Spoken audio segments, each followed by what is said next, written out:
"Sir, buy my little sister. Her life is at risk." The beggar boy shouted to the millionaire in the hospital while carrying a baby. The millionaire was shocked by the situation, and what he did moved everyone in the hospital. If this story interested you, subscribe to our channel. Don't forget to like this video and tell us which city you're watching us from. We'll keep going. The fluorescent lights flickered overhead in the bustling public hospital corridor as Tommy Martinez dragged his feet forward, clutching a bundle of old rags against his chest. His small frame, barely 8 years old, swayed with exhaustion, but his grip never loosened. Inside those worn fabrics lay his entire world. His baby sister Sophia, barely 3 months old, struggling for each breath. The chaos around him was overwhelming. Nurses rushed past, their shoes squeaking against the worn linoleum floor. Patients lined the walls, some moaning in pain, others staring blankly ahead. The sharp smell of disinfectant burned Tommy's nostrils, but he pressed on, his bare feet, leaving dirty marks on the pristine floor. He had been walking for hours, searching for someone, anyone who could help. His sister's wheezing had gotten worse, and the fever that burned through her tiny body showed no signs of breaking. Tommy knew he was running out of time. Then he saw him. A tall man in an expensive charcoal suit was emerging from one of the consultation rooms, his presence commanding attention even in the crowded hallway. Everything about him screamed wealth and power, from his perfectly polished shoes to his austere expression as he checked his gold watch. Without hesitation, Tommy lunged forward, nearly stumbling in his haste. He fell to his knees before the businessman, his voice cracking as he made the most desperate plea of his young life. "Sir, please buy my sister. She'll die if nobody helps." Richard Evans, CEO of Evans Enterprises and one of the city's most prominent business figures, froze mid-step. The raw desperation in the boy's voice cut through his carefully constructed walls of indifference.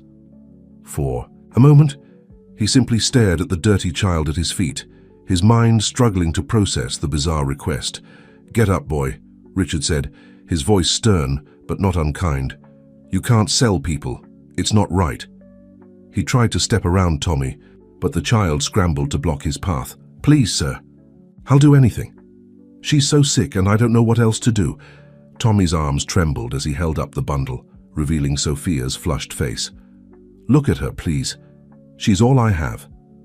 Richard's carefully maintained composure cracked slightly as he caught sight of the infant's labored breathing.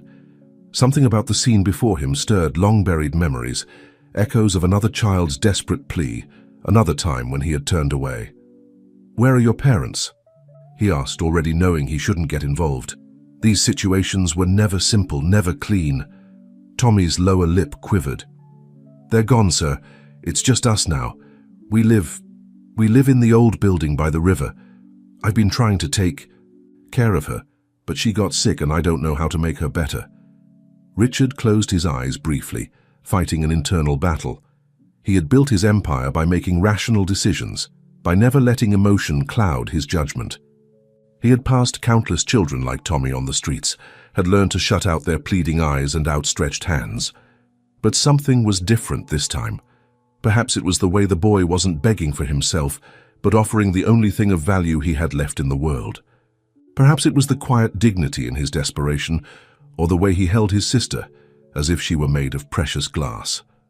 "Wait here," Richard found himself saying, surprised by his own words. He strode to the nurse's station, his authority naturally commanding attention. Within minutes, he had arranged for Sophia to be examined by the hospital's top pediatrician. As they waited outside the examination room, Richard studied Tommy more closely. Despite the dirt and raggedness, there was an unmistakable intelligence in the boy's eyes, a resilience that had kept both him and his sister alive against impossible odds.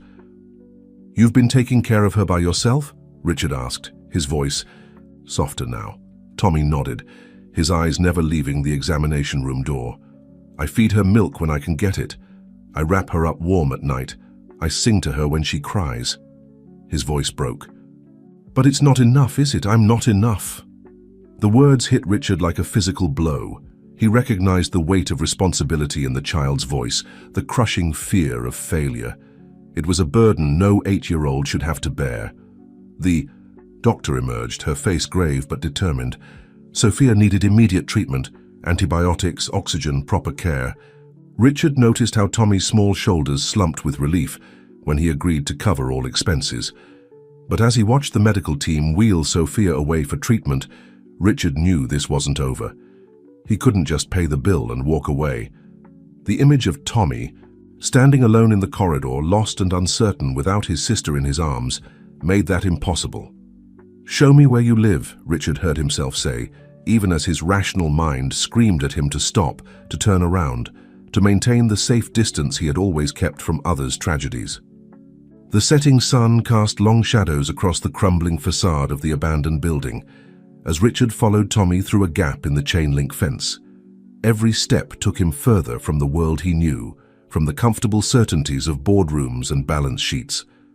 The boy moved with the confidence of familiarity, navigating broken concrete and twisted metal as if walking through a palace. In a way, Richard supposed, that's exactly what this was, Tommy's palace, where he had carved out a space for himself and his sister in a world that had turned its back on them. "It's up here," Tommy said, leading the way up a staircase that groaned under their weight. "Watch your step, sir. Some of the stairs aren't good anymore." Richard's Italian leather shoes were already ruined, but he barely noticed. His attention was caught by the signs of life amid the decay. A worn blanket carefully folded in a corner, a collection of salvaged toys arranged on a windowsill, a plastic bottle repurposed as a vase for wilting wildflowers. They reached what had once been an office space on the third floor. Tommy had transformed it into a makeshift home, using cardboard boxes to create walls and old newspapers for insulation. In one corner, a nest of clean rags formed a bed where the siblings slept. "Sophia likes it when I make shadow puppets on the wall," Tommy explained, pointing to where moonlight streamed through a broken window. "And when it rains, we can see the whole city light up with lightning." Richard felt something crack inside his chest. The boy spoke of their surroundings with pride, trying to present their desperate situation in the best possible light. It was a skill Richard recognized from his own childhood, though he had spent decades trying to forget those memories. "How long have you been here?" Richard asked, his voice carefully controlled. Tommy's face scrunched up in concentration. "Since the cold time. Sophia was very tiny then." He hesitated, then added in a whisper, "She cried a lot at first. I think she missed Mama's voice." Richard noticed how Tommy avoided mentioning their father, filing away that detail for later. "And you've been taking care of her all this time? By yourself?" The boy nodded, a flash of pride crossing his face. "I learned how to change her diapers. Mrs. Rodriguez from the corner store sometimes gives me old clothes and tells me how to check if Sophia's fever is too high." His expression fell. But this time nothing worked. She just kept getting sicker. Richard walked to the window, needing a moment to compose himself. The city sprawled below, a maze of lights and shadows. Somewhere out there was his penthouse, apartment, his office tower, his carefully ordered life. Yet here he stood, in an abandoned building with two children who had somehow managed to survive on nothing but determination and love. "Tommy," he said finally, turning back to face the boy, "you can't stay here. It's not safe." Fear flashed across Tommy's face. "Please don't call the people who take kids away. They'll separate us. I promised Sophia I'd never leave her." "No one is separating you," Richard found himself promising, even as he wondered what he was getting himself into. "But your sister needs proper care while she recovers. And you need a safe place to sleep, real food, clean clothes." Tommy's eyes widened with hope, but Richard could see the wariness there too. Life had taught this child to be suspicious of anything that seemed too good to be true. "Would you?" Tommy started, then stopped, gathering his courage. "Would you really help us, even though you don't know us?" Richard knelt down to meet Tommy's eyes, surprised by the fierce protectiveness he felt. "Yes, I would, but I need you to trust me." "Can you do that?" Tommy studied him for a long moment, with an intensity that reminded Richard of himself in the boardroom, evaluating a crucial deal. Finally, the boy nodded. "I need to get Sophia's things," he said, moving to gather their meager belongings. From beneath a loose floorboard, he pulled out a battered tin box. Inside was a single photograph, creased and worn but carefully preserved, showing a beautiful young woman holding a newborn Sophia, with Tommy beaming beside them. "That's Mama," Tommy said softly, touching the photo with gentle fingers. "She made me promise to take care of Sophia no matter what." Richard stared at the photograph, noting the woman's kind eyes and warm smile. Something about her seemed familiar, though he couldn't place why. As Tommy carefully tucked the photo back into the box, Richard made a silent vow of his. He would protect these children, whatever it took. But he had no idea that this decision would set in motion a chain of events that would uncover long-buried secrets, challenge everything he thought he knew about family, and force him to confront the very demons he had spent a lifetime running from. Richard's penthouse felt like a different world as he guided Tommy through the elegant foyer. The boy's bare feet sank into plush carpeting, his wide eyes reflecting the crystal chandelier overhead. Every step left a small, dirty footprint, but for once in his life, Richard didn't care about the mess. "Your house is like a castle," Tommy whispered, clutching his tin box closer to his chest. The photograph inside was his most precious possession, the last connection to a life that seemed increasingly distant. "It's just a place," Richard found himself saying, surprised by how empty the perfectly decorated space suddenly felt. "The guest room will be yours for now. It's right next to Sophia's room, so you can check on her whenever you want." Tommy's head snapped up. "Sophia's coming here? But the hospital?" "I've arranged for her to be transferred to private care once she's stable," Richard explained, leading Tommy down the hallway. "The best pediatric nurse in the city will stay with her until she's fully recovered." Tears welled up in Tommy's eyes, but he blinked them away quickly. "Thank you, sir. I don't know how to pay you back, but I'll work really hard. I can clean and I learn fast and—" "Stop," Richard said firmly, kneeling down to meet Tommy's gaze. "You don't need to pay me back. You don't need to earn your place here. Right now you just need to focus on getting cleaned up and rested. Can you do that for me?" Tommy nodded uncertainly, still looking like he expected to wake up from a dream at any moment. Richard led him to the guest bathroom, where he had already asked his housekeeper to leave out clean towels and new clothes. "Everything here is for you to use," Richard explained, showing Tommy how to adjust the water temperature. "Take as long as you need. I'll be right outside if you need anything." As the door closed behind Tommy, Richard leaned against the wall, exhaling slowly. What was he doing? He had no experience with children, no idea how to care for a traumatized 8-year-old and his infant sister. His life was structured around meetings and deadlines, not bedtime stories and bottle feedings. The sound of running water mingled with quiet sniffling from behind the door. Richard's chest tightened as he realized Tommy was crying, not from sadness but from the overwhelming relief of finally being able to let his guard down. Richard's phone buzzed insistently, messages from his assistant, reminders about tomorrow's board meeting, urgent emails requiring his immediate attention. His normal life was calling, demanding that he return to being Richard Evans, the ruthless CEO who had built an empire through cold logic and careful distance. But as he stood there, listening to the muffled sounds of Tommy's tears, he knew he couldn't go back. Something fundamental had shifted inside him the moment that dirty little boy had offered to sell his sister to save her life. The bathroom door creaked open, and Tommy emerged in clothes that were slightly too big, but wonderfully clean. His hair, free from dirt, revealed itself to be a warm brown that reminded Richard of someone, though he couldn't quite place who. "Feel better?" Richard asked, noting how Tommy's shoulders had relaxed slightly, though wariness still lingered in his eyes. "Yes, sir. Thank you." Tommy's stomach growled loudly, and he blushed. "Sorry." "When was the last time you ate?" Richard asked, already, knowing he wouldn't like the answer. Tommy shrugged. "I had some bread yesterday. Mrs. Rodriguez gave me milk for Sophia, but she didn't have any extra food." Richard's jaw clenched. He led Tommy to the kitchen, where his housekeeper had left several covered dishes warming in the oven. The boy's eyes widened at the sight of real hot food, but he hesitated before touching anything. "It's all for you," Richard assured him. "Eat as much as you want." As Tommy carefully filled a plate, Richard noticed how he took small portions of everything, as if afraid of taking too much. Even now, surrounded by abundance, the boy couldn't shake the habits of survival.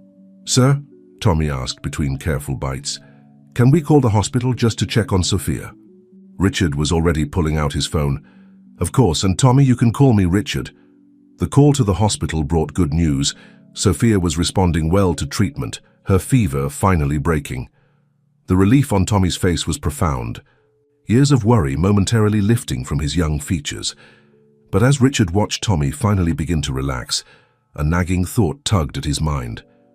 The boy's careful manners, his intelligent eyes, the way he carried himself even in poverty. None of it fit with a child who had simply been abandoned. There was more to this story, much more. And then there was the photograph, the one Tommy guarded so carefully.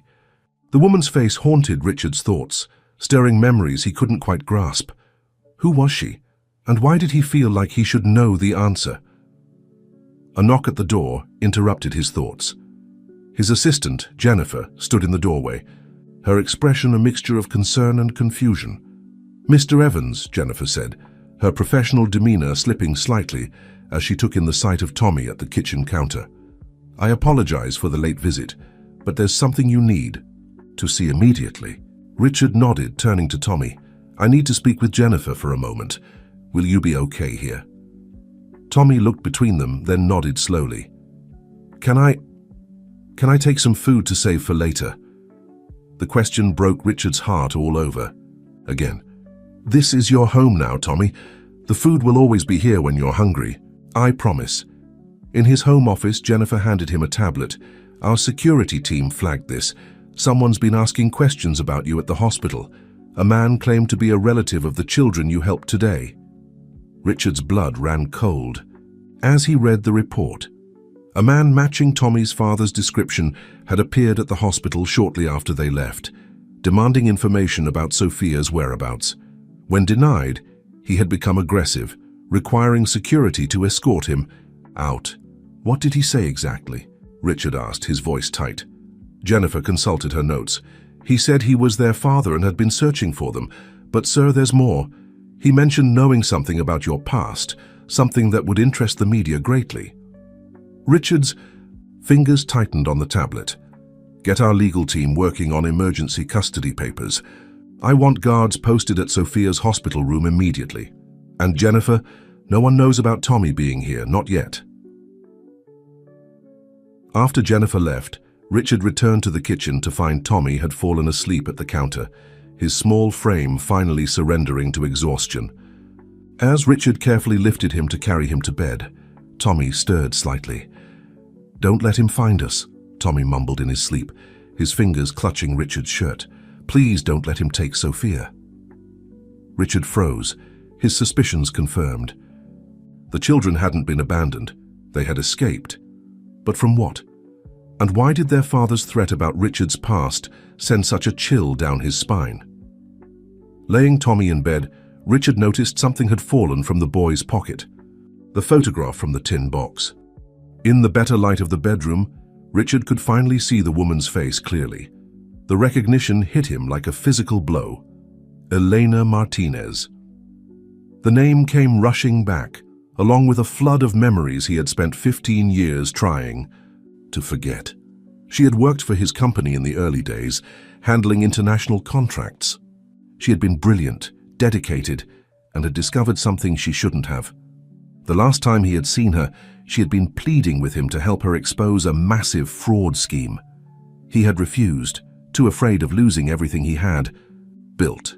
She had disappeared shortly after, and he had told himself it wasn't his problem. But now, looking at her face in the photograph, the timeline suddenly became clear. This must have been taken just before she vanished, which meant— "Oh God," Richard whispered, staring at Tommy's sleeping face. The intelligent eyes, the careful manner, the familiar features he hadn't wanted to recognize, they all made terrible sense now. His phone buzzed again. "A message from an unknown number. You took something that belongs to me. But I have something that belongs to you too. The truth about what really happened to Elena Martinez. Let's talk." Richard's hand shook as he deleted the message. He looked at Tommy, peaceful in sleep for perhaps the first time in months, and made a decision. He wouldn't run from this, wouldn't turn away like he had 15 years ago. But as he settled into a chair to watch over Tommy's sleep, Richard knew the real battle was just beginning. Somewhere out there, a man who had already hurt these children once was plotting to take them back. And he was armed with a secret that could destroy everything Richard had built. Yet looking at Tommy's face, Richard realized something that surprised him. He didn't care about his empire anymore. For the first time in his life, protecting his wealth and reputation wasn't his priority. These children were. The morning sun filtered through the penthouse windows as Richard sat in his home office, staring at Elena's photograph. The memories he'd suppressed for so long now rushed back. With overwhelming clarity, her passionate voice as she'd tried to convince him to do the right thing, the fire in her eyes when he'd refused, the disappointment in her final glance before walking out of his office and his life forever. A soft knock interrupted his thoughts. Tommy stood in the doorway, still wearing the oversized pajamas Richard's housekeeper had found for him. "I'm sorry to bother you," Tommy said hesitantly, "but the hospital called your phone. The nurse said Sophia's asking for me." Richard checked his watch, 7 a.m. He'd been so lost in thought he hadn't even heard the call. "Of course, we'll go right after breakfast." He noticed Tommy clutching something behind his back. "What do you have there?" Tommy slowly revealed a worn notebook. I write things down sometimes. Stories for Sophia, things I want to remember. There's something I need to show you." The boy approached Richard's desk, placing the notebook down with trembling hands. As he opened it, Richard saw pages filled with careful, childish handwriting, far more advanced than he would have expected from an 8-year-old. "Mama taught me to write early," Tommy explained, as if reading Richard's thoughts. "She said knowledge was the most important thing anyone could have." He flipped to a specific page, pointing to an entry. "This was the last thing she told me before." Richard leaned forward to read. "My brave Tommy, listen carefully.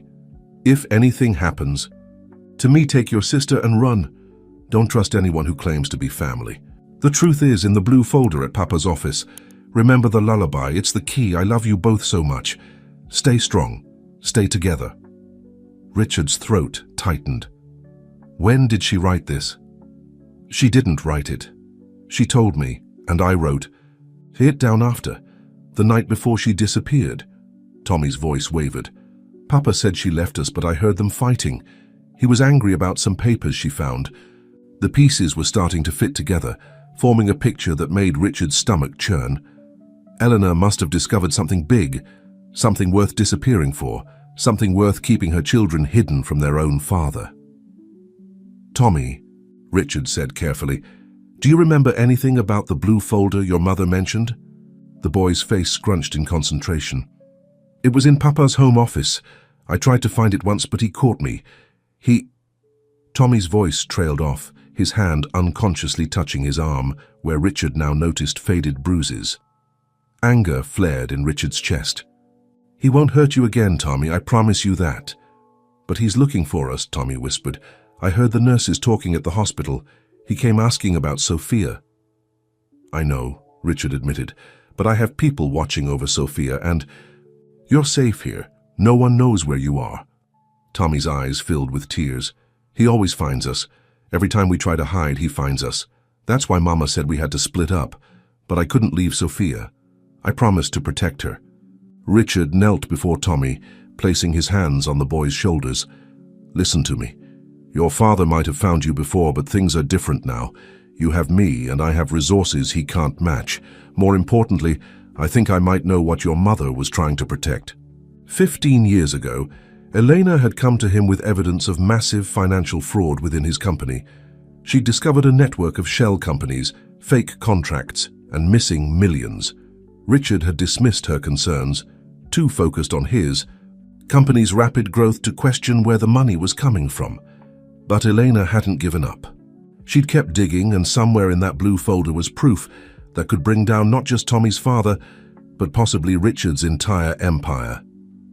"The lullaby," Tommy said suddenly. Mama said it was the key. She used to sing it every night, but differently each time. Some words were always the same, but others changed. Richard's mind raced. Elena had been brilliant with codes and patterns. Could she have hidden information in a children's song? Can you remember the lullaby? Tommy nodded slowly. I sing it to Sophia every night, but... He hesitated. Papa gets really angry if he hears it. He says it's forbidden. Before Richard could respond, his phone buzzed with an urgent message from Jennifer. Security breach at the hospital. Someone's trying to access Sophia's floor using falsified medical credentials. Richard's blood ran cold. Tommy's father was making his move. Get your shoes, Richard told Tommy, already reaching for his car keys. We need to get to your sister, now. The hospital corridor seemed endless as Richard and Tommy rushed toward Sophia's room, their footsteps echoing off the sterile walls. Richard's security team had already moved the baby to a secure floor, but the knowledge that her father had gotten this close sent chills down his spine. Tommy's small hand gripped Richard's tightly as they approached the new room. Through the window they could see Sophia sleeping peacefully, unaware of the drama unfolding around her. The private nurse Richard had hired sat beside the crib, alert and watchful. She looks better, Tommy whispered, pressing his hand against the glass. The baby's color had improved significantly, and her breathing was stronger. Can I go in? Richard nodded to the security guard, who opened the door for them. Tommy immediately went to his sister, his gentle hands adjusting her blanket with practiced care. Hey, Sophia, he murmured. I missed you. The baby stirred at his voice, her tiny fingers wrapping around his hand. Richard's phone vibrated. Another message from the unknown number. Hiding them won't change anything. You think you're protecting them, but you're just postponing the inevitable. Remember Elena's choice. His hands clenched around the phone. Elena's choice. The words struck him like a physical blow, carrying him back to that final conversation in his office. You have to make a choice, Richard, she had said, her voice steady despite her obvious fear. This isn't just about money anymore. Lives are at stake. He had chosen wrong that day. He had chosen his empire over justice, his comfort over truth, and Elena had paid the price. Mr. Evans? The nurse's voice pulled him back to the present. The baby's medication schedule. She handed him a detailed chart, but Richard noticed, her hands trembling slightly. Is everything all right? He asked quietly, moving away from Tommy. The nurse glanced nervously at the door. A man came by earlier before the security alert.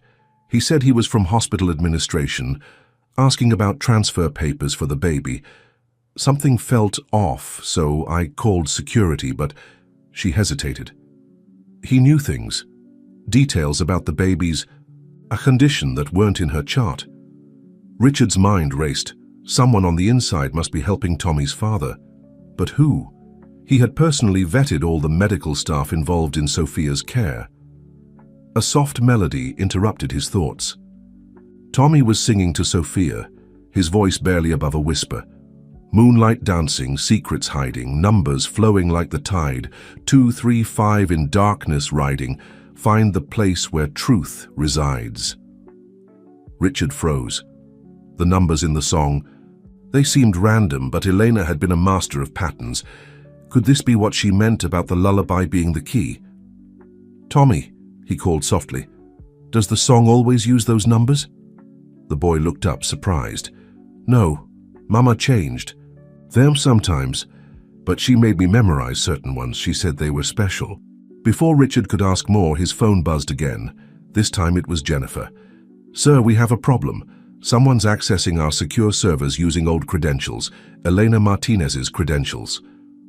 Richard's blood ran cold. Those credentials should have been deactivated years ago. Unless, Jennifer, I need you to check something. The access attempts, what numbers are they using? There was a pause. 235, sir. Repeating in different combinations. The lullaby. Eleanor hadn't just hidden information. She'd hidden access codes in a children's song, knowing her son would remember them perfectly. Tommy, Richard said urgently, what other numbers do? You remember from the song? But before Tommy could answer, The lights in the hospital corridor flickered and went out. Emergency generators hummed to life, casting everything in a dim red glow. Through the window, Richard saw figures moving in the darkness, multiple shadows approaching with purpose. The nurse reached for the emergency call button, but Richard grabbed her hand. "Don't! We don't know who we can trust." He moved quickly, lifting Sophia from her crib while gently pulling Tommy close. "We need to go. Now." "But where?" Tommy asked, his voice trembling as he helped wrap Sophia securely in her blanket. Richard thought of Elena's words. Find the place where truth resides. After 15 years, he finally understood what she had been trying to tell him. "We're going to my office," he said, leading them toward a service elevator his security team had secured. "The real one where I started my company, where your mother worked, where she hid the blue folder." As the elevator doors closed, Richard caught a glimpse of men entering Sophia's room. They were running out of time, but for the first time, they had a real lead. The truth was waiting for them, hidden in plain sight for 15 years. The question was, could they reach it before Tommy's father caught up with them? The old Evans Enterprises building stood in stark contrast to the gleaming skyscraper that now served as the company's headquarters. Located in the city's industrial district, the converted warehouse held the humble beginnings of Richard's empire and possibly the key to Elena's disappearance. Richard parked his car in a hidden service entrance, carefully lifting a sleeping Sophia while Tommy stayed close to his side. The night security guard, an elderly man named Frank, who had worked there since the company's founding, raised his eyebrows at the unusual group, but said nothing as he let them in. "The emergency power should still work," Richard said, leading them through dark corridors. Their footsteps echoed off bare concrete walls, stirring memories he'd long suppressed. This was where it had all started, where he'd built his first success, where he'd first met Elena, and where he'd made the decision that had haunted him for 15 years. Tommy looked around with wide eyes. "Mama worked here?" "Yes," Richard replied, approaching a heavy door marked Archives. This was her office. He gestured to a small room filled with filing cabinets. "She handled all our international contracts from this very desk." The boy walked slowly into the space, his hand trailing along the dusty desktop. "It feels like her," he whispered. "She used to smell like old papers and coffee." Richard's throat tightened as he watched Tommy explore the office. Sophia stirred in his arms, making soft baby sounds in her sleep. The weight of her tiny body, the trust with which she curled against his chest, made his next words even more difficult. "Tommy, there's something I need to tell you," he began, settling into Elena's old chair. "Something about your mother and about my part in what happened to her." But before he could continue, Tommy's attention snapped to something on the wall. "Look!" he exclaimed, pointing to a faded children's drawing pinned to a corkboard. "I drew that." Richard moved closer, shifting Sophia gently. The drawing showed stick figures, a woman with long dark hair, a small boy, and a circle that might have been a baby. Written across the top in Elena's elegant handwriting were the words, "My reasons." "I was 4, Tommy explained, touching the paper carefully. "Mama kept it here to remind her why she was working so hard." His voice caught.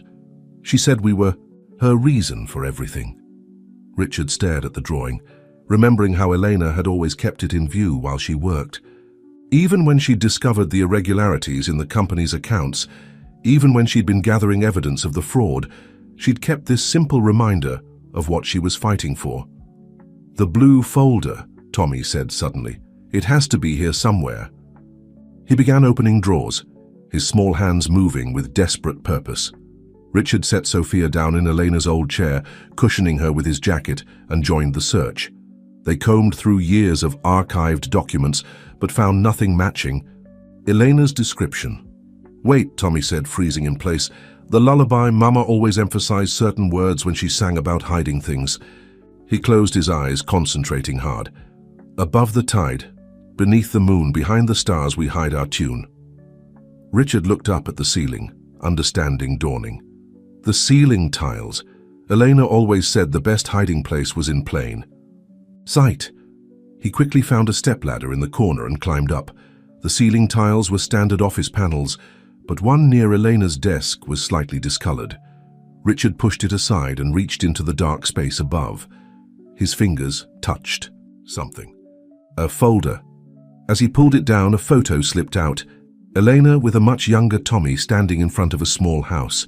On the back was written an address and a series of numbers matching the ones from the lullaby. "I remember that place," Tommy said, his voice trembling.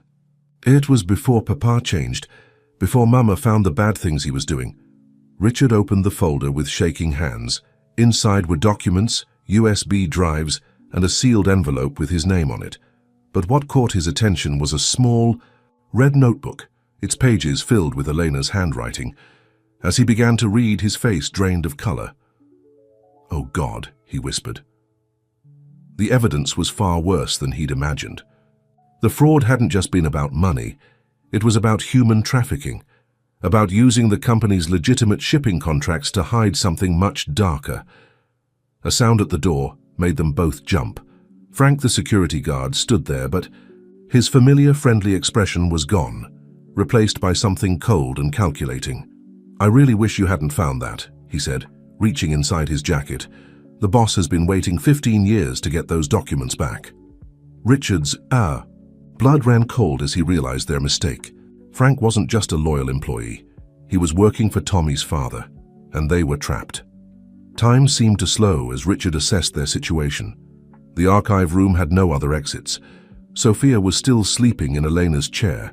Tommy stood, frozen beside the filing cabinets, and Frank blocked their only escape route. "The folder, Mr. Evans," Frank said, his voice unnaturally calm. "Just hand it over, and we can all walk away from this. No one needs to get hurt." Richard's mind raced. He needed to keep the children safe, but he couldn't let these documents be destroyed. Not again. Not after what Eleanor had sacrificed to preserve them. "Tommy," he said quietly, "take your sister and hide behind the desk." The boy moved swiftly, scooping up Sophia with practiced care. But instead of hiding, he stood his ground. "No," he said, his voice trembling but determined. "Mama told me to never run from the truth again." Frank's face twisted into an ugly smile. "Such a brave boy, just like your mother. She was brave too, right until the end." "She's alive," Tommy shot back, though his voice wavered. "I know she is. She promised she'd come back for us." "Tommy's right," Richard said, stepping forward to shield the children. "Elena's too smart to be silenced. That's why she left these breadcrumbs, why she taught Tommy the lullaby. She knew someday we'd put it all together." Frank's laugh was hollow. "You still don't get it, do you? Why do you think the boss let you take the kids? Why do you think he waited so long to make his move?" The realization hit Richard like a physical blow. They'd been played from the start. Tommy's father had wanted them to find the documents, to lead him straight to the evidence he'd spent 15 years trying to locate. "He used his own children as bait," Richard said, disgust rising in his throat. "Business is business," Frank shrugged. "Now last chance, the folder." But Richard had noticed something Frank hadn't. Tommy was singing softly, almost under his breath. The lullaby, but different numbers this time, and something was happening in response. The old security system, the one Elena had helped design 15 years ago, suddenly sprang to life. Emergency lights began flashing, and a loud alarm blared through the building. Frank's composure cracked. "What did you do?" "Mama built back doors into everything," Tommy said, a fierce pride in his voice. "She taught me how to use them. The numbers aren't just a code, they're commands." Richard didn't waste the opportunity. He lunged forward, catching Frank off guard. The struggle was brief but intense. The folder scattered across the floor, papers flying everywhere. But Richard managed to knock Frank down. Tommy quickly gathered the scattered documents, while Richard used his tie to secure Frank's hands. Sophia, awakened by the chaos, began to cry. "It's okay, Sophia," Tommy soothed, balancing documents and baby with remarkable skill. "We're going to find Mama now. For real this time." Richard gathered the remaining papers, quickly checking that all the crucial evidence was intact. Among them, he found a photograph he hadn't noticed before. Eleanor standing in front of a small cafe, dated just 6 months ago. "She's in Costa Rica," Tommy said, looking at the photo over Richard's shoulder. "That's what the last numbers in the lullaby mean. Coordinates." More footsteps echoed in the corridor outside. Richard's security team responding to the alarm, but they couldn't be sure who was really on their side anymore. "There's a back way out," Richard said, remembering the building's old layout. "Through the maintenance tunnels. They lead to the subway station 3 blocks away." Tommy nodded, already moving. The boy had spent his whole life running, hiding, surviving. But this time was different. This time they weren't running away from something. They were running toward someone. As they hurried through the dark tunnel, Sophia clutched safely between them. Richard made a silent vow. He would make this right. He would help Tommy find his mother, expose the truth, and take down the corruption that had torn this family apart. But first, they had to survive the night. And somewhere above them, Tommy's father was mobilizing every resource at his disposal to stop them. The race to reach Elena had begun. The maintenance tunnels beneath the old Evans building were a maze of darkness and echoing footsteps. Richard led the way, his phone's flashlight casting long shadows on the damp walls. Tommy followed close. Behind, humming softly to keep Sophia calm in the darkness. "Are they still following us?" Tommy whispered, his voice barely audible over the distant rumble of subway trains. Richard pressed his finger to his lips, listening intently.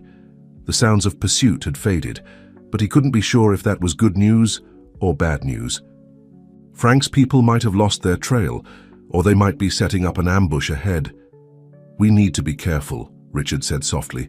"Your father's men could be anywhere." Tommy's face hardened at the mention of his father. "He's not my father anymore. Not after what he did to Mama." They reached a junction where 3 tunnels converged. Richard hesitated, trying to remember the old building plans. A wrong turn here could trap them in a dead end. "Wait," Tommy said, studying the walls. "Look at this." He pointed to what appeared to be random scratches in the concrete.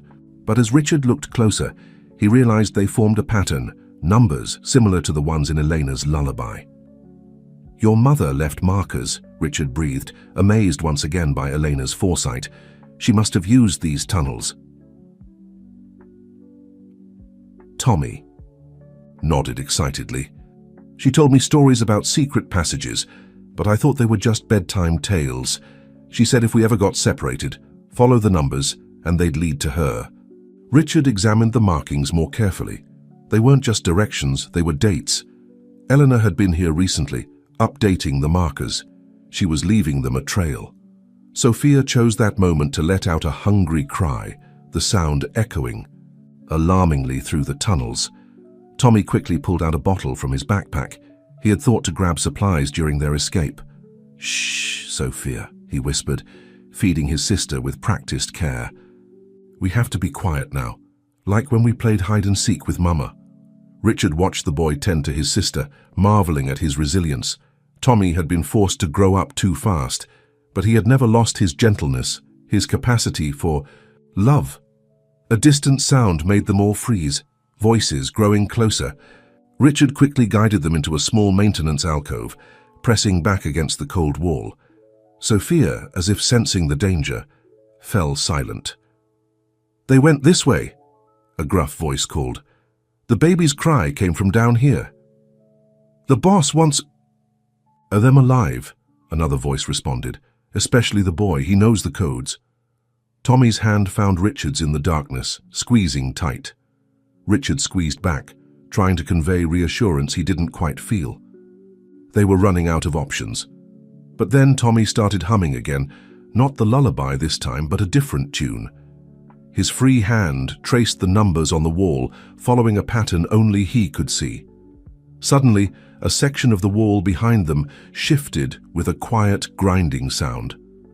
A hidden door swung open, revealing a narrow passage. "Mama's escape route," Tommy whispered, his eyes shining with triumph. "She said there were secrets in the walls, ways to disappear if the bad men ever found us." Richard didn't hesitate. They slipped through the opening, just as flashlight beams swept the tunnel they'd vacated. The hidden door closed silently behind them, leaving no trace of their passage. The new tunnel was different, cleaner, clearly maintained. Small emergency lights glowed at regular intervals, casting a soft blue glow that reminded Richard of Elena's office. "Look," Tommy said, pointing to a small electronic panel on the wall. It had a keypad and a screen displaying a single word, "Welcome." Richard recognized the technology. It was an early prototype of his company's security system, one Elena had helped design. But this version had never been officially released. She built her own network, Richard realized, right under our feet. All these years she's been watching, waiting, protecting her children from the shadows. Tommy approached the keypad with confidence.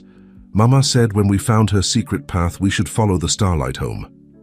His fingers moved surely over the keys, inputting numbers from memory. The lullaby wasn't just about hiding, it was about finding our way back to her. The screen flickered, then displayed new text. "Identity confirmed. Welcome home, Tommy." Lights came on further down the tunnel, revealing a path forward. But more importantly, a small printer built into the wall hummed to life, producing a single photograph. Richard's hands shook as he took the picture. It showed Elena, looking older but very much alive, standing in front of a familiar building, the small cafe from the Costa Rica photo. But this image was dated just 1 week ago, and written on the back was a message. "My darlings, you're so close now. Follow the blue lights. I'm waiting." The hidden tunnel system was a marvel of engineering and foresight. As they followed the blue lights, Richard couldn't help but admire Elena's brilliance. She hadn't just created an escape route, she'd built an entire underground network, complete with security checkpoints and safe rooms. "Mama called it her digital labyrinth," Tommy explained as they walked. "She said it was like the story of Theseus and the Minotaur, but with computers instead of string to guide us home." They passed through another security checkpoint, where Tommy's voice pattern unlocked the door. The system was sophisticated, yet clearly designed for a child to use, another testament to Elena's careful planning. "Did you know about all of this?" Richard asked, watching Tommy navigate the security measures with practiced ease. The boy shook his head. "Not really. Mama taught me the songs and numbers like games. She said one day they'd make sense, that they'd help me find her when it was safe." Sophia had fallen asleep again, peaceful in the gentle blue light. Richard adjusted her blanket, marveling at how quickly he'd grown attached to these children. The thought of losing them now was unbearable. They reached what appeared to be a control room of sorts. Monitors lined the walls, showing security feeds from various locations, including, Richard noticed with a start, his own office building. "She's been watching," he said softly. "All this time she's been keeping track of everything." Tommy moved to a central console, his fingers hovering over the keyboard. "Mama said when we found this place we should wake up the sleeping giant." He began to type, entering more numbers from his seemingly endless supply of memorized codes. The screens flickered, then came alive with data. Files began opening, revealing years of accumulated evidence. Not just about the fraud Richard had discovered, but about a vast network of corruption that reached into the highest levels of corporate and government power. "Your father," Richard said, scanning the documents, "he wasn't just using my company for fraud. He was using it as cover for something much bigger." Tommy nodded grimly. "Mama found out he was hurting people. Lots of people. That's why she had to hide us." A new window popped up on the main screen, a video file. The timestamp showed. It was recorded just hours ago. Tommy's hand trembled as he clicked play. Elena's face filled the screen, older but still beautiful, her eyes carrying the same determination Richard remembered. "My darling boy," she began, "if you're watching. This, you found your way to the heart of my labyrinth. You've grown so strong, so brave. I've been watching over you and Sophia every day, waiting for the right moment to bring you home." She paused, her expression growing serious. "Richard, I know you're there too. Thank you for protecting my children. I always knew that when the time came, you'd make the right choice. Now I need you both to listen carefully. What I'm about to tell you will change everything." The video continued, revealing the full scope of what Elena had uncovered. The fraud was just the tip of the iceberg. Tommy's father had built a shadow empire, using legitimate businesses as fronts for human trafficking, illegal tech deals, and political manipulation. "The evidence is all here," Elena explained. "Everything needed to bring down the entire network. But it has to be released carefully, strategically. If we make one wrong move, they'll bury it all again." She leaned closer to the camera. "Tommy, sweetheart, remember the final verse of our lullaby? The one about the phoenix rising. It's time, enter the last sequence." Tommy closed his eyes, recalling the melody. His fingers moved across the keyboard, entering a complex series of numbers. The system responded immediately, screens filling with new data. "It's a dead man's switch," Richard realized. "If anything happens to us, everything gets released to every major news outlet and law enforcement agency in the world." "More than that," Tommy said, pointing to a flashing indicator. "Look, it's sending something now. A message." Text appeared on the screen. "Protocol Phoenix activated. Extraction team en route. Hold position." The sound of helicopters suddenly filled the air, audible even through layers of concrete. On one of the security monitors, they could see tactical teams rappelling down the sides of the building above. "FBI clear." The shouts echoed through the tunnel system. Tommy's eyes filled with tears of relief. She did it. Mama really did. Have a plan. But Richard's attention was caught by a different monitor, one showing Tommy's father being led away in handcuffs from his office across town. The man's face was contorted with rage as he looked directly into the security camera. "It's not over," Richard said quietly. "Men like him, they have contingency plans, other people ready to take their place. That's why we have to disappear for a while," a familiar voice said from behind them. They turned to find Elena standing in the doorway, looking exactly like her recent photograph. Her eyes were fixed on her children, tears streaming down her face. "Mama?" Tommy whispered, hardly daring to believe it was real. Elena opened her arms and Tommy ran to her, Sophia still cradled carefully in his embrace. The family was finally reunited, but Richard knew their journey wasn't over. It was just beginning. The safe house Elena had prepared was a modest beach house on a private stretch of coastline, far from the city's chaos. As dawn broke over the horizon, Richard watched Tommy and Sophia sleep, peacefully for the first time in months, their mother keeping vigilant watch beside them. "They've grown so much," Elena whispered, gently stroking Sophia's hair. "I missed so many moments, but I saw everything through my cameras. Every time Tommy sang to her, every smile, every tear." Richard stood by the window, keeping watch out of habit.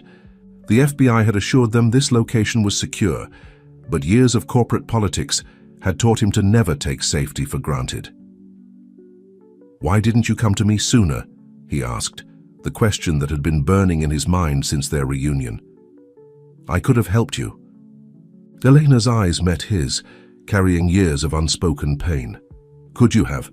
15 years ago, when I brought you evidence of the fraud, you chose your company over the truth. I needed to be sure you'd change before I could trust you with my children's lives." The words stung, but Richard couldn't deny their truth. "I was a different person then, scared of losing everything I'd built." "And now," Eleanor asked softly, "you've risked that same empire to protect my children. Why?" Before Richard could answer, Tommy stirred in his sleep, murmuring fragments of the lullaby. Eleanor immediately went to him, her hand smoothing his furrowed. "Frau Tassim, the numbers," she said, turning back to Richard. "Did you figure them out, what they really mean?" Richard shook his head. "Some kind of code, obviously. Security protocols, coordinates. More than that," Elena interrupted, moving to a laptop on the kitchen counter. "The numbers in the lullaby aren't just codes. They're a key to unraveling the entire network. Each sequence corresponds to a different type of transaction, a different shell company, a different victim." She pulled up files showing Richard the true scope of her investigation. "Your company was just one piece of the puzzle. They used your shipping routes, your contracts, your reputation as cover for something much bigger. Human trafficking was just the beginning." Richard's stomach churned as he read through the documents. The corruption reached into every level of society, Politicians, judges, business leaders, people he had dined with, made deals with, trusted. "There's something else," Eleanor said hesitantly. "Something I discovered just before I had to disappear. It's about your father." Richard's head snapped up. "My father? He's been gone for 20 years. That's what they wanted you to believe." Eleanor's fingers flew over the keyboard, bringing up an old newspaper article. "Your father didn't walk away from the company because he was sick. He was forced out because he discovered the same thing I did." The article showed a photo of Richard's father outside a courthouse, dated just weeks before his supposed retirement. But it was the man standing behind him that caught Richard's attention. Tommy's father, 20 years younger but unmistakable. "They threatened your family," Elena continued softly. "Your father chose exile to protect you, just like I chose to hide to protect my children." Richard sank into a chair, his world tilting on its axis. Everything he thought he knew about his past, about his rise to power, was built on lies. "There's more," Elena said, but a sound from outside made her freeze. Breaking waves couldn't quite mask the crunch of tires on gravel. They moved in perfect sync, Elena gathering the children while Richard checked the security feeds. The cameras showed 3 black SUVs approaching the house, their windows tinted. FBI. "Vehicles," Richard noted, "but something's wrong. Look at the driving pattern. They're not following standard protocol." Elena was already moving, guide Tommy and Sophia, toward a hidden panic room. "They found us. Somehow they got to someone inside the FBI." "Get them to safety," Richard said, grabbing the laptop and a go bag Elena had prepared. "I'll hold them off." But Tommy stopped at the panic room door, his eyes wide with fear. "No, we can't split up again. The lullaby says we have to stay together."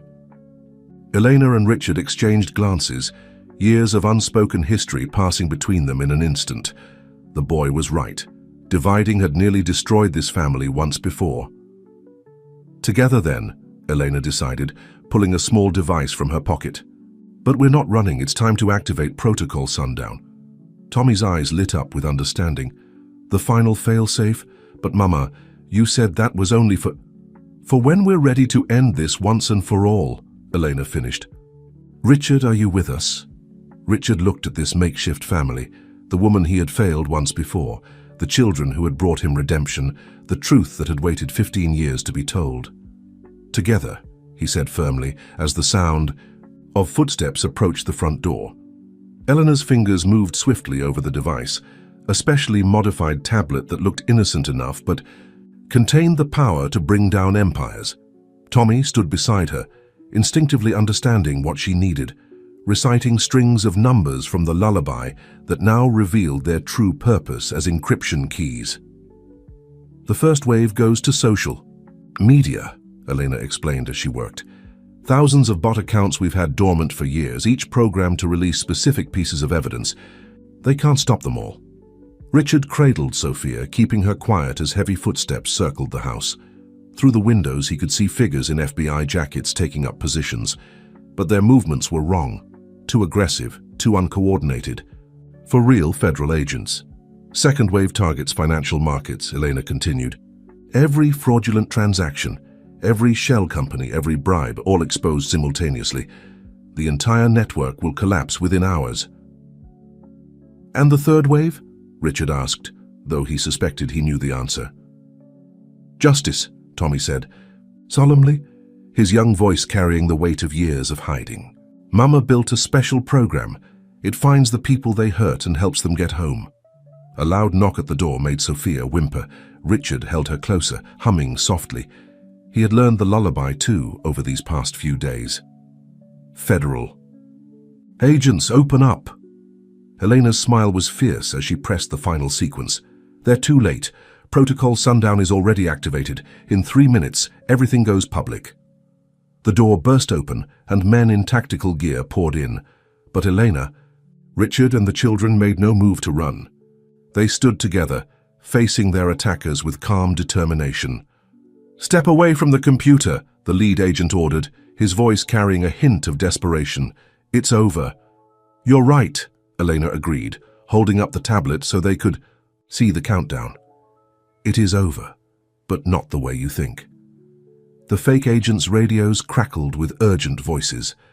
Across the city, across the world, the truth was spreading faster than anyone could contain it. Eleanor's digital wildfire was consuming 15 years of carefully constructed lies. "You can't stop it," Tommy said, standing tall beside his mother. The lullaby was never just a song, it was a key to set everyone free. The lead agent's facade cracked. He reached for his radio, speaking urgently. "Sir, we're too late. They've activated some kind of protocol. Everything's going public." Through the radio came a voice Richard recognized, Tommy's father, supposedly in custody but clearly still pulling strings. "Then terminate the protocol. Terminate them all." But before anyone could move, real sirens filled the air. Through the windows, they could see genuine FBI vehicles approaching, along with news vans and what looked like half the law enforcement agencies in the state. "Right on time," Elena said softly. "Protocol Sundown doesn't just release information, it sends out a distress call to every legitimate law enforcement agency within range. I've learned a few things about building networks of my own over the years." The fake agents looked at each other uncertainly, their weapons lowering. They knew they were trapped. "It's your choice now," Richard told them, his voice carrying the authority of years in the corporate world. "Surrender to the real FBI and cooperate, or go down with your masters. But whatever you decide, you can't hurt this family anymore." Tommy moved closer to Elena, taking Sophia from Richard's arms. The baby was fully awake now, but strangely calm, as if she too understood that something momentous was happening. "The lullaby has one more verse," Tommy said, looking up at his mother. "The one about the sunrise. Can we sing it now?" Elena's eyes filled with tears as she nodded. Together, their voices joined in a melody that was no longer about hiding, but about emerging into the light.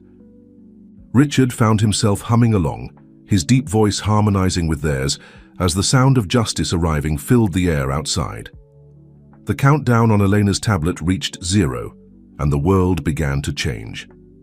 The aftermath of Protocol Sundown unfolded like a digital tsunami. News alerts flooded every screen, social media exploded with revelations, and the financial markets went into freefall as the corrupt empire began to crumble. Inside the beach house, now secured by legitimate FBI agents, Elena watched it all unfold on multiple screens while Tommy slept with his head in her lap. "It's beautiful, isn't it?"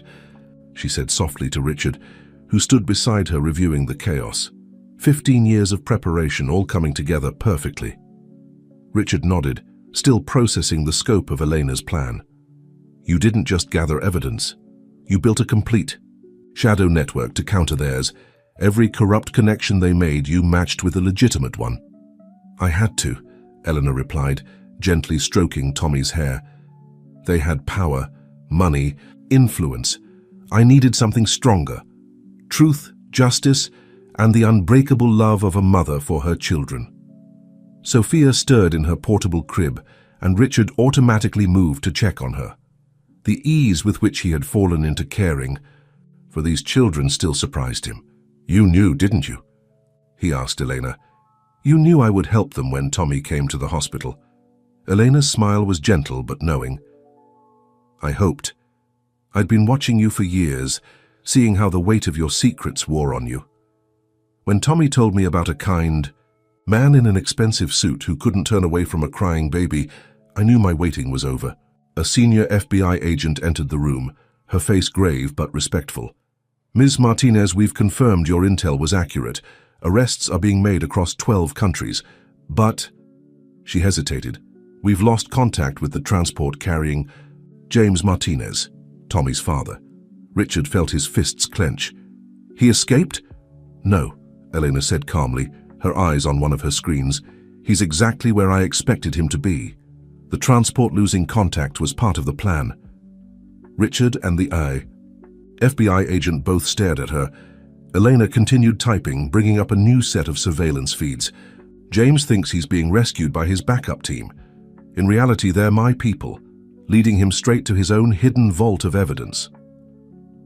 On the screen, They watched as a group of armed men escorted James Martinez into a secure facility. His face showed triumph, believing he was about to retrieve his insurance policy against prosecution. "In about 2 minutes," Elena explained, "he'll open his vault and find it empty. Everything he thought was safely hidden has already been copied and distributed, and in his rage he'll reveal the location of the one piece of evidence we still need." Right on cue, James began shouting at his supposed rescuers, his composure completely shattered. In his ranting, he mentioned a specific safety deposit box at a bank in Switzerland.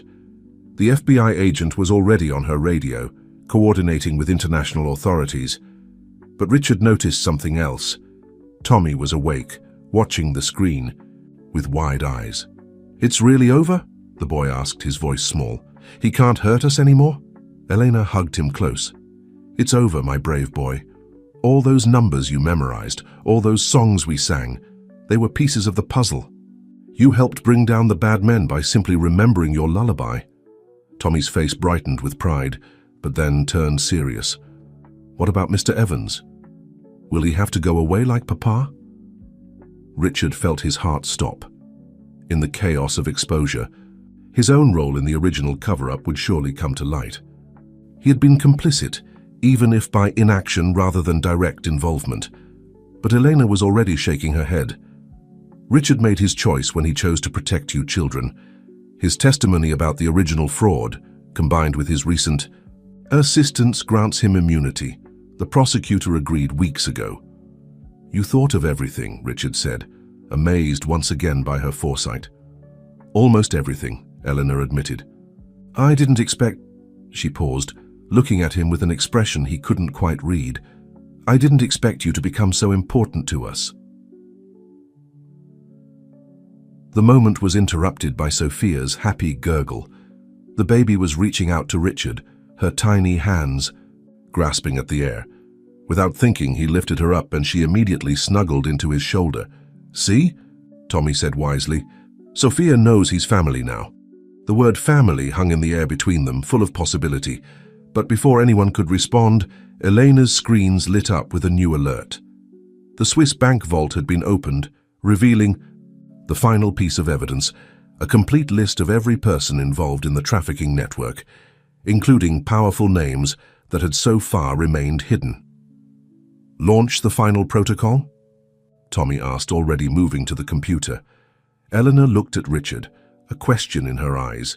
He nodded, understanding what she was really asking. Whatever came next, they would face it together. "Launch it," Eleanor confirmed.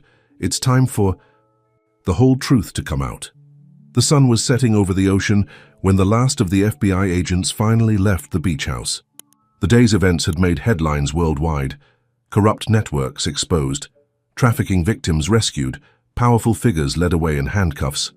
But inside the house, a different kind of revolution was taking place. "I think she's finally asleep," Richard whispered, returning from putting Sophia down in her crib. He found Elena and Tommy in the kitchen, making hot chocolate together as if they'd never been separated. "She always sleeps better when you're the one who puts her to bed," Tommy observed, stirring marshmallows into his cup. "Mama says it's because you have a calm energy." Elena smiled, passing Richard a mug of his own. "My son has become quite observant during our time apart. He notices everything." "I had to," Tommy said simply, "to stay safe, to protect Sophia." He paused, looking between the adults. "But we don't have to hide anymore, right? We can be a real family now?" The question hung in the air, heavy with meaning. Eleanor set down her mug, kneeling before her son. "Tommy, we've always been a real family. Distance and danger couldn't change that, but you're right, things can be different now." "Better," Tommy insisted. "With Richard, too. He makes you smile like in the old pictures." Elena blushed slightly, catching Richard's eye. He felt his heart skip a beat, remembering all the moments over the past few weeks that had brought them to this point. "Your mother and I have a lot to talk about," Richard said carefully. "A lot to figure out." "But you'll stay," Tommy pressed. "You won't go back to your big empty tower?" Richard thought about his penthouse apartment, his corporate office, the life he'd built around wealth and power. It all seemed hollow now, compared to the warmth of this kitchen and the love in this room. Actually, Elena interjected, we all need to make some decisions. She pulled out her tablet, showing them a series of properties. The beach house was just a temporary safe house. Now that everything's in the open, we need to think about where we want to build our future.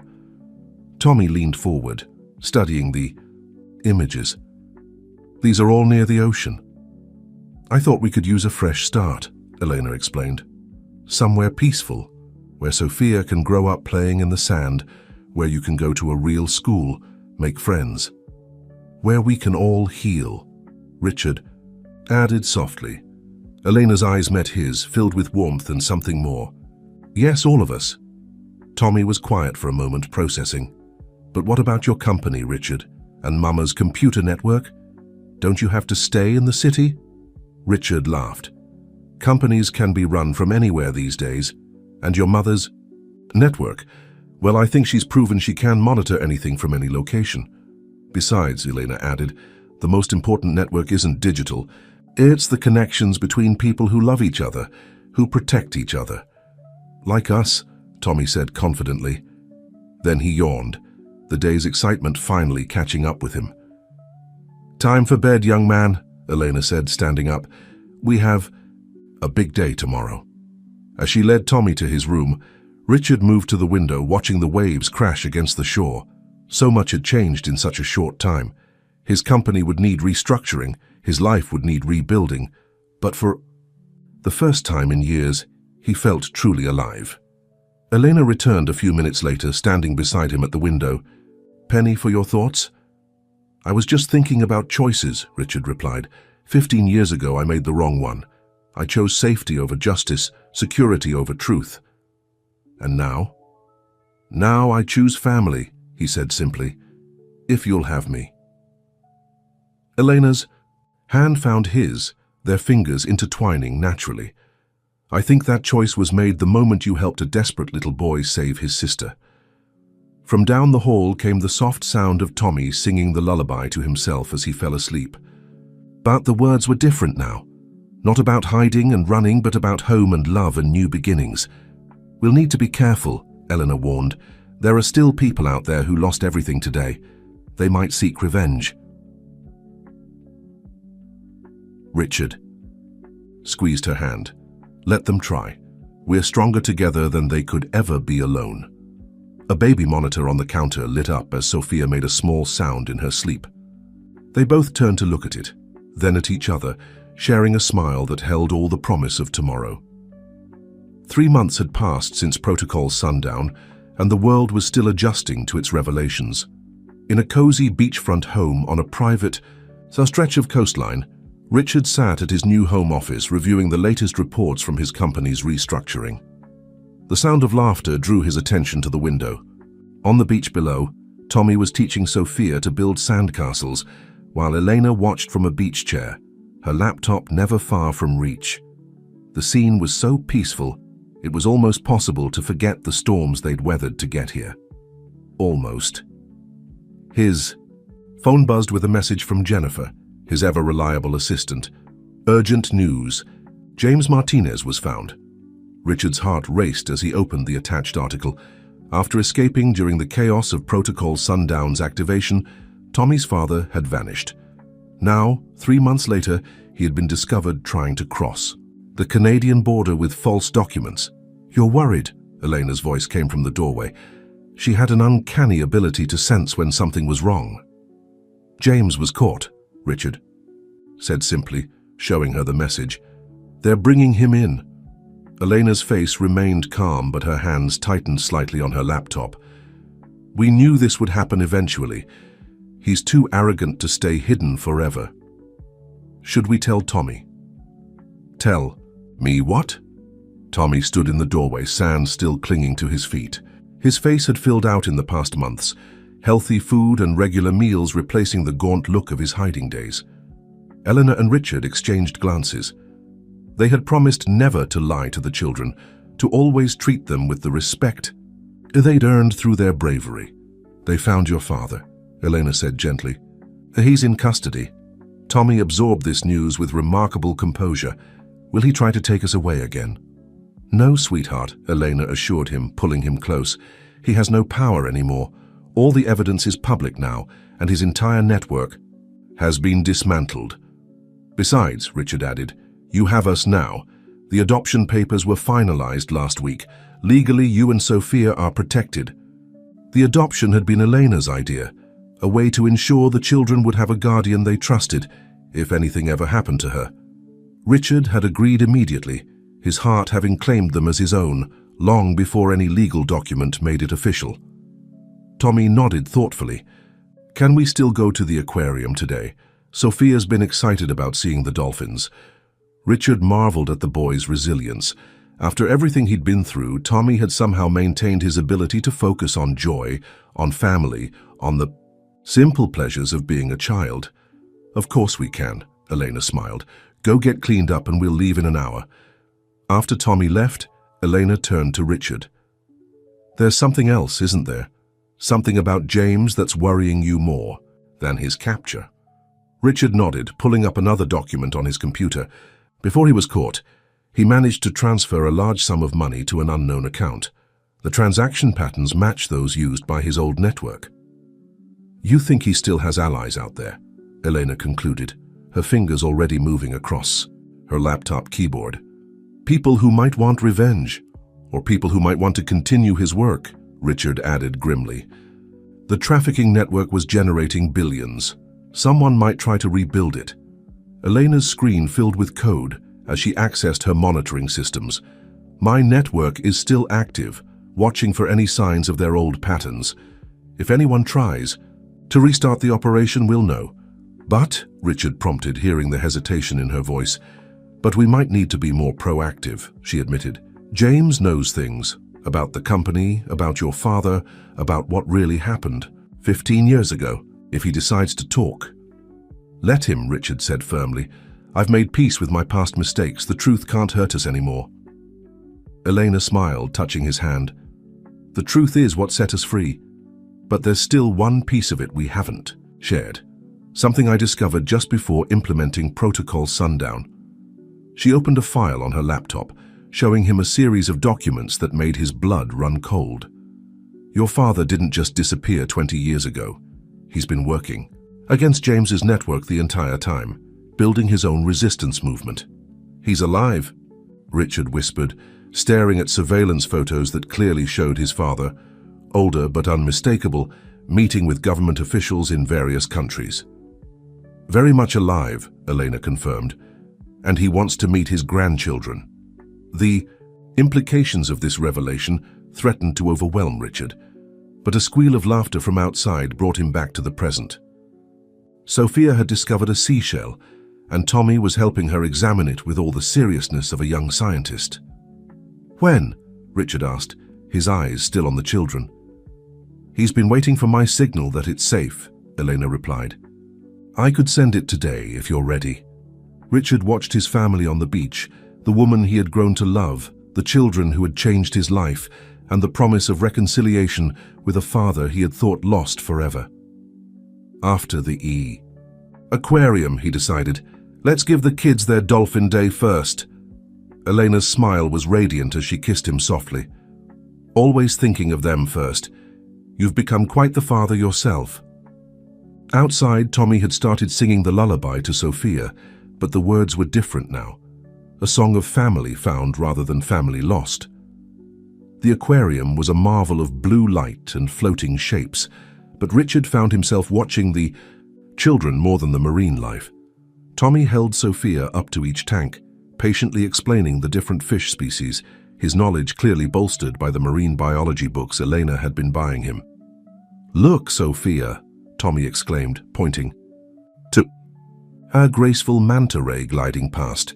They're like underwater birds. Sophia pressed her tiny hands against the glass, giggling as the ray seemed to wave at her with its fins. At 18 months old, she was growing into a curious, happy toddler, the trauma of her early months fading into distant memory. Elena slipped her hand into Richard's, leaning against his shoulder. Happy? She asked softly. More than I ever thought possible, he replied honestly. The weight of his father's imminent return still pressed on his mind, but it couldn't diminish the joy of this moment. They moved through the exhibits, following Tommy's excited lead. The boy had developed a particular fascination with ocean life since moving to the beach house, spending hours reading about marine ecosystems and conservation efforts. "Did you know?" Tommy was telling Sophia as they watched tropical fish dart through coral formations. "The ocean is like a big computer network, with all the fish and plants connected to each other, just like Mama's system that helped us get home." Elena squeezed Richard's hand, both of them touched by Tommy's interpretation of ecological systems through the lens of his unique experiences. As they approached the dolphin exhibit, Richard's phone vibrated. The message was from an unknown number, but the content made his heart skip. "The dolphins were always your favorite. Remember how you used to press your face against the glass, just like your grandson is doing now?" Richard scanned the crowd, and there, standing quietly in a corner watching them with gentle eyes, was his father. 20 years older, his hair now white, but unmistakably the man who had taught Richard his first lessons about right and wrong. "Dad," Richard whispered. Elena touched his arm. "Go. Talk to him. We'll keep the children occupied with the dolphin show." Richard moved through the crowd as if in a dream. His father waited patiently, a soft smile on his weathered face. "You did well, son," Robert Evans said as Richard approached. "Better than I did. You chose the right path even if it took you a while to find it." "Why didn't you tell me?" Richard asked, his voice thick with emotion. "All these years, why didn't you let me know you were alive?" "Would you have believed the truth back then?" Robert replied gently. "About the trafficking, the corruption, how deep it all went. You needed to discover it for yourself to make your own choices." "I almost made the wrong one," Richard admitted, "when Elena first came to me with evidence." "But you didn't," Robert interrupted. "When it really mattered, when those children needed you, you chose love over fear, truth over power, just like Elena did." They both turned to watch the dolphin show. Tommy was explaining something to Sophia, his hands moving animatedly while Eleanor watched them with obvious pride. "They're remarkable children," Robert observed. "Tommy has his mother's intelligence and his sister's best interests always at heart. And little Sophia, she has your smile, you know, the same one you had at that age." Richard felt tears prick his eyes. "Would you like to meet them, properly?" "I'd love nothing more," Robert replied. "But first, there's something you need to know. The work isn't quite finished." James's old network, Richard guessed. "You've been tracking the remnants." Robert nodded. "There are still people out there trying to rebuild what we destroyed. They won't stop just because their leader was caught." "Let them try," Richard said firmly.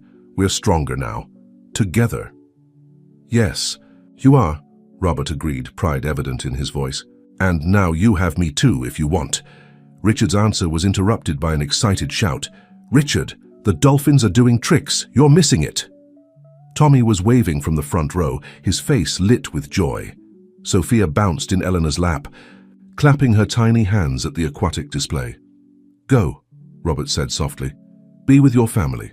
We have time now to talk about everything else." But Richard shook his head, taking his father's arm.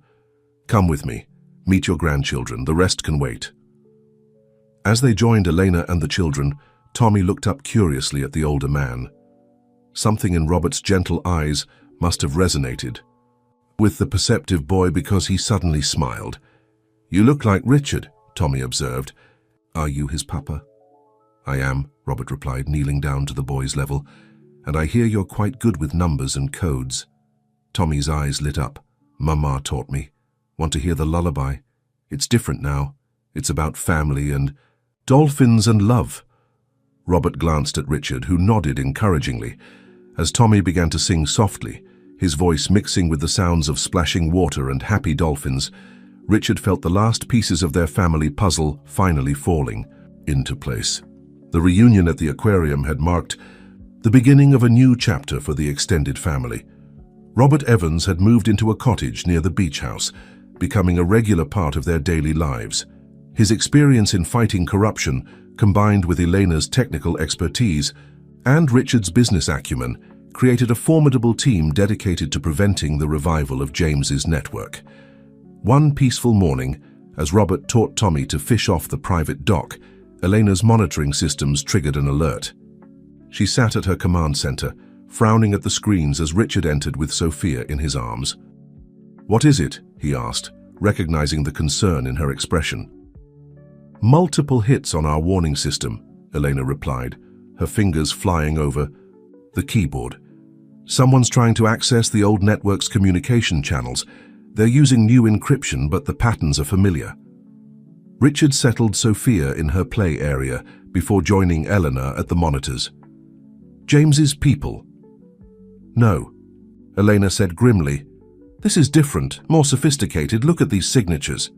The data streams flowing across her screens showed complex patterns that seemed vaguely familiar to Richard. Then it hit him.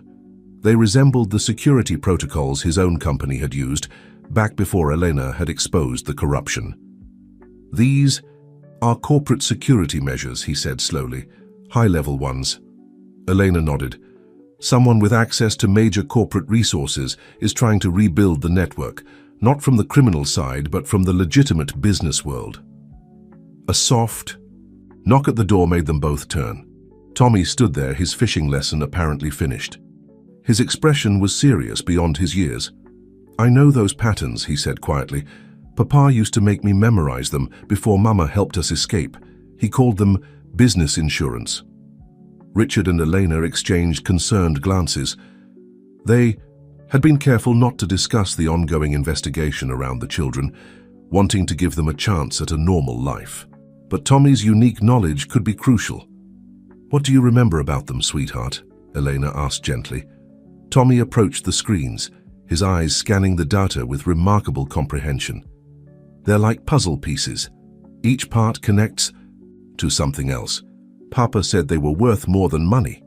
He was right. Robert's voice came from the doorway. "Those protocols were designed to hide connections between legitimate businesses and criminal enterprises. I spent years trying to unravel them." Richard studied the patterns more closely. "These new attempts, they're coming from multiple points, but they all have something in common." He pointed to a recurring sequence in the data. "This is a trademark." "Of Morton Industries." Elena's eyes widened. "The company that tried to buy out your shipping division last year?" "The same," Richard confirmed. "They were very persistent, even after I refused their offer. Now we know why."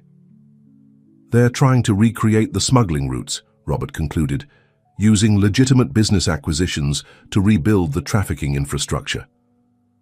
Tommy had gone very quiet, his hand unconsciously reaching for Sophia's. The baby girl caught her brother's serious mood and crawled over to him, pulling herself up, using his leg for support. "They won't find us, will they?" Tommy asked, his voice small but steady. "Never," Elena said firmly, pulling her son into a hug. "We're safe here, but we need to stop them from hurting other families."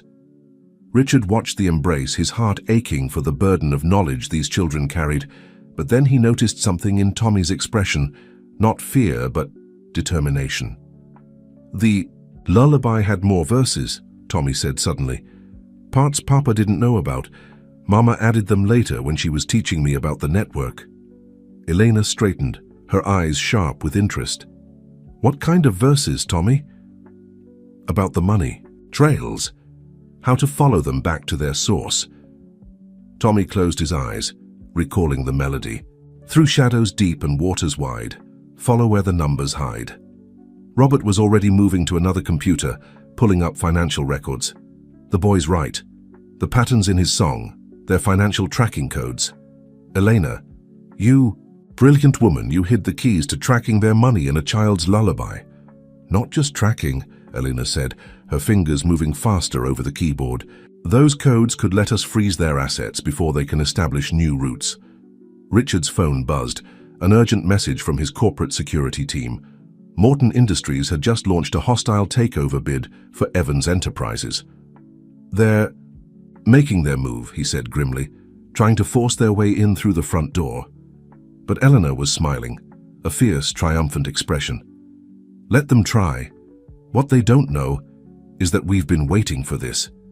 Protocol Sunrise is ready." "Sunrise?" Richard asked, surprised. I thought sundown was the final protocol. Sundown was for exposing the past, Elena explained. Sunrise is for protecting the future. She looked at Tommy, who was still holding Sophia close. Ready to sing a new verse, my brave boy? Tommy nodded, his voice clear and strong as he began the lullaby that would help safeguard other children from the fate he had barely escaped. Protocol. Sunrise unfolded like a digital dawn, spreading light into every dark corner of the financial world. As Tommy sang the complex sequences hidden in his lullaby, Eleanor's systems translated them into action, freezing suspicious accounts and exposing hidden connections. Richard watched in amazement as the hostile takeover attempt by Morton Industries imploded in real time. Their stock prices plummeted as evidence of their criminal intentions became impossible to hide. The beauty of Sunrise, Elena explained as they worked, is that it doesn't just stop them, it prevents anyone from trying the same thing again. The protocols Tommy's singing are being encoded into global financial security systems. Robert had set up a secure line to his international contacts, coordinating responses across multiple jurisdictions. Law enforcement teams are moving in worldwide. Morton's executives are being arrested in 15 countries. Tommy continued, singing, his young voice carrying the weight of justice as Sophia watched him with wide, understanding eyes. The baby seemed to sense the importance of the moment, staying unusually quiet in Richard's arms. The next part is crucial, Elena said, her attention focused on a particular data stream. Tommy, remember the verse about the golden threads? Tommy nodded, shifting the melody slightly. Golden threads in morning light follow where they lead the fight. Through the maze of ones and zeros, truth will make the darkness bright. The code embedded in the verse activated a new protocol, sending Helena's virus through the global banking network. But this wasn't a destructive force. It was a protective one, encoding safeguards that would recognize and prevent the patterns of human trafficking operations. It's beautiful, Richard murmured, watching the protective algorithms spread. You're not just stopping them, you're making it impossible for anyone to use the financial system for trafficking again. That was always the plan, Elena said softly, not just to expose the truth, but to change the system itself, to make it protect people instead of profits. A small hand tugged at Richard's sleeve. Tommy looked up at him with serious eyes. Is it working? Are other kids going to be safe now? Richard knelt down to the boy's level, still holding Sophia. Yes, Tommy. Thanks to you and your mother, a lot of children will be safe. Your lullaby is helping change the world. Sophia chose that moment to reach for her brother, babbling happily. Tommy took her hand, and for a moment the two children seemed to glow in the light from Eleanor's screens, symbols of the innocence they were fighting to protect. Robert approached, placing a gentle hand on Tommy's shoulder. Your mother told me how you never forgot a single number, no matter how long you had to hide. You're a hero, young man. Tommy blushed but stood straighter. I just did what Mama taught me. She's the real hero. We all are, Elena said, finally turning from her computers. Every person who chooses to fight for what's right, to protect those who can't protect themselves, they're all heroes. The screens showed the final stages of Protocol Sunrise completing its work. Around the world, corrupt networks were being dismantled, not by force but by simply making their operations impossible to hide or fund. There will be pushback, Robert warned. People with this much power don't give it up easily.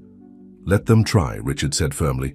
We're ready. We have Elena's protocols, your international contacts, my corporate resources, and most importantly, he looked at his family gathered. Around him, we have each other. Tommy yawned, the excitement and concentration finally catching up with him. Eleanor smiled fondly at her son. Time for a real lullaby, I think, one about happy things. As she led the children to their rooms, Richard and Robert stayed behind, watching the final results of Protocol Sunrise unfold across the screens. You know, Robert said quietly, when I first went into hiding to fight this network, I thought I was sacrificing my family to save others. I never imagined I'd end up gaining a bigger family instead. Richard thought about the twists of fate, that had brought them all together.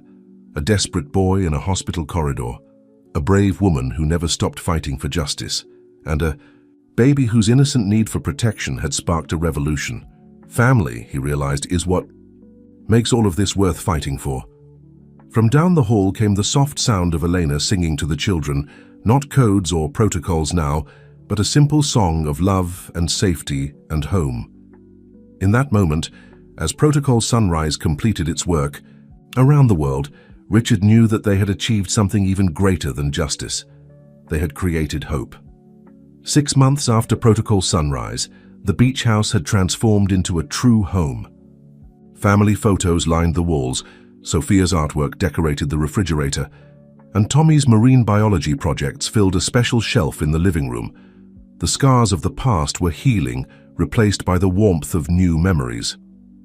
Elena sat on the patio watching Tommy teach Sophia about the different seashells they had collected that morning.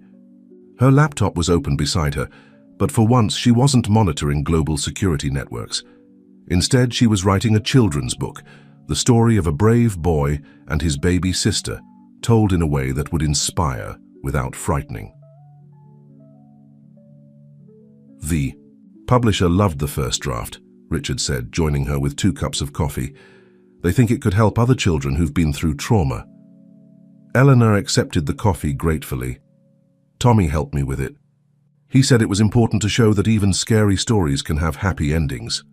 They watched as Sophia carefully placed a tiny shell in her collection box, beaming with pride as Tommy praised her choice.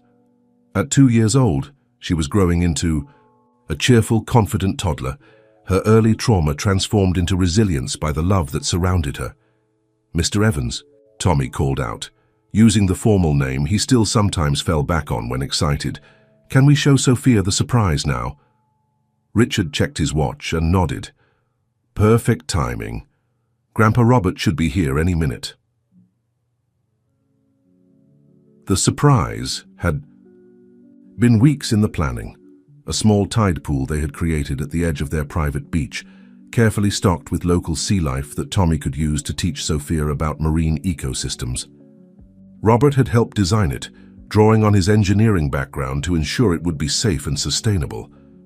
As if on cue, Robert appeared around the corner of the house, carrying what looked like scientific equipment. "Ready for our marine biology lesson?" Sophia clapped her hands in excitement, while Tommy rushed to help carry the gear. The boy had flourished under his grandfather's mentorship, developing a passionate interest in both technology and nature. "Before we start," Elena said, closing her laptop, "there's something we should tell the children." Richard took her hand, knowing what was coming. They had discussed this moment for weeks, waiting for the right time. "Tommy, Sophia," Elena began, gathering her children close. "How would you feel about having a new baby brother or sister?" Tommy's eyes widened. "Really? You're going to have a baby?" Elena nodded, tears of joy shining in her eyes. "In about 7 months, you're going to be a big brother again." Sophia, not fully understanding but catching the excitement, hugged her mother's legs. "Baby?" "That's right, Princess," Richard said, lifting her up. "You're going to be a big sister, just like Tommy is your big brother." Tommy was quiet for a moment, processing the news. "Will I teach the baby the lullaby too?" "A new version," Elena assured him. "One about family and love and the ocean. No more hiding codes, just happy songs for happy children." Robert watched the scene with misty eyes. "Life has a way of coming full circle," he said softly. "From darkness to light, from fear to love." "Speaking of which," Richard added, "we have something else to share." He pulled out an envelope from his pocket. "The International Court just released their final ruling. James and his remaining associates will never be able to hurt anyone again. Their assets have been converted into a fund for helping trafficking victims." "And Morton Industries?" Tommy asked, showing his deep understanding of recent events. "Transformed," Elena explained. "Under new leadership, they're using their resources to fight trafficking instead of enabling it. Your lullaby helped change not just the system, but the people within it." Sophia, growing restless with all the talking, pointed eagerly at the tide pool. "Fish? Show fish." They all laughed. the serious moment breaking into joy. As they gathered around the small marine habitat, Tommy began explaining to his sister about the different creatures living there, his voice carrying the same gentle patience Eleanor had always used with him. "Watch this," he said, pointing to a small hermit crab. "See how it carries its home on its back? But when it finds a safe place with family, it can come out and explore." Richard wrapped his arm around Elena's waist, his hand resting gently on her stomach where their new child was growing. Symbolism of Tommy's words wasn't lost on any of the adults. "You know," Robert said, helping Sophia dip her toes in the shallow water, "when I first started fighting against trafficking, I never imagined it would end like this, with family, with hope, with new life." Elena leaned into Richard's embrace. "That's the real victory, isn't it? Not just stopping the bad things, but building something beautiful in their place." As the sun began to set over the ocean, Tommy started singing. Not the old lullaby of codes and hiding, but a new song he had created himself about the sea and the stars and the endless love of family. Sophia joined in with her baby voice, and soon they were all singing together, their voices carrying across the waves like a promise of better days to come. The morning sun painted the ocean in shades of gold as Elena stood at the kitchen window, one hand resting on her growing belly. 7 months had passed since the announcement of her pregnancy, and the baby was due any day now. The house was filled with the quiet energy of anticipation.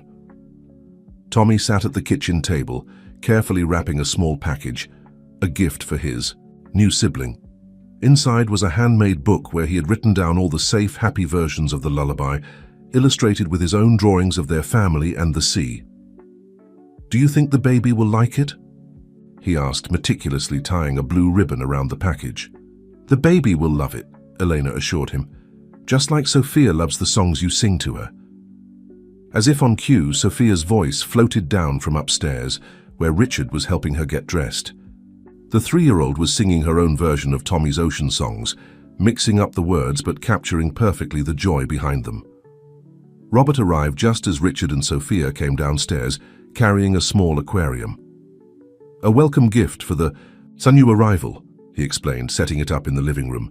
"Something to watch and wonder about."